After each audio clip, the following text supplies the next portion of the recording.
If there's one lesson that I've learned from playing Grand Theft Auto for hours every day that would also apply to real life, it's if you're looking to lose friends, a really good way to do that is to let them get into your vehicle without first telling them that the police are after you.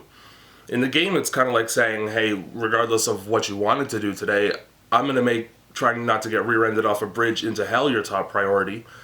And in the real world, they'll go to jail with you.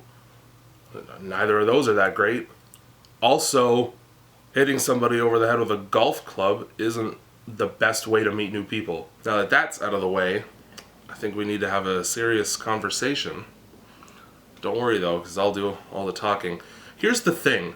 If you're the kind of person who likes to dole out false optimism to your friends when they're feeling blue, and you think that it actually helps, here's a tip.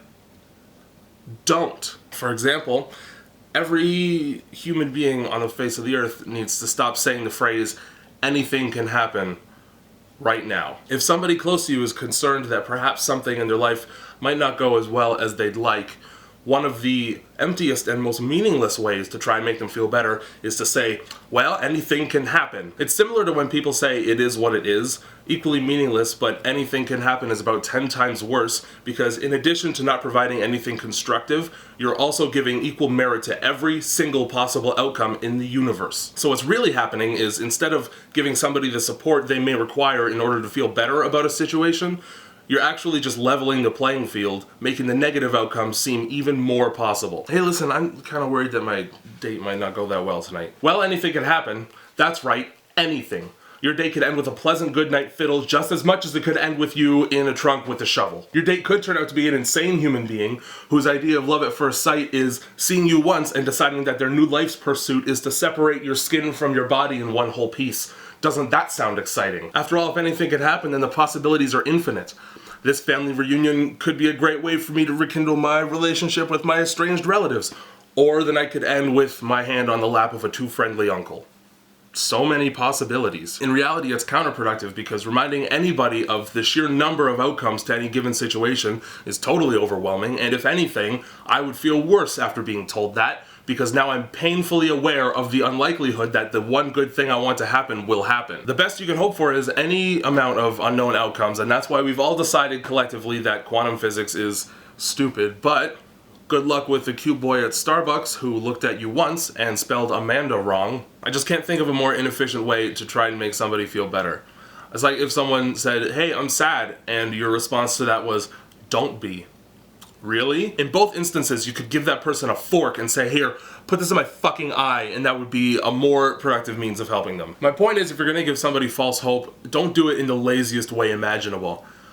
Put some effort into it. Maybe mix some actual fucking advice in there, but don't hesitate to get creative. Okay, maybe you'll fail your exam. Then again, maybe if you put a couple extra hours into studying, you'd feel more prepared and less anxious.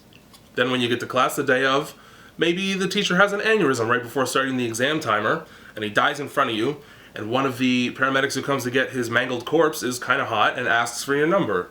So you write it down on a piece of paper and you shove that piece of paper right into your teacher's now solidifying hand and tell him that he can have the number when he pries it from your professor's cold, dead fingers. Makes for a good icebreaker. Plus, if he doesn't laugh at that joke, then he's definitely not even going to try to get the note out of your teacher's clenched fist, which is fine because he's obviously got a terrible sense of humor and probably isn't even worth the time it would take to shit on him. Awesome, now that I'm done shitting all over nice things that some people might like, I wanted to let you guys know that my Christmas shirts are still in the store for like another 3 days, so if you wanted to get one, now's the time. Also, I'm going to be doing another question and answer soon, so if you want your questions answered, leave them in the comments or on Twitter, or you could do it on Facebook, but let's be honest, I check that shit about as often as you should eat glass, which is to say rarely. I'm going to be at Playlist Live, attached to Matt like a tumor or a parasitic twin. Don't know if that's important or not, thought I'd mention it. Yeah, that's all.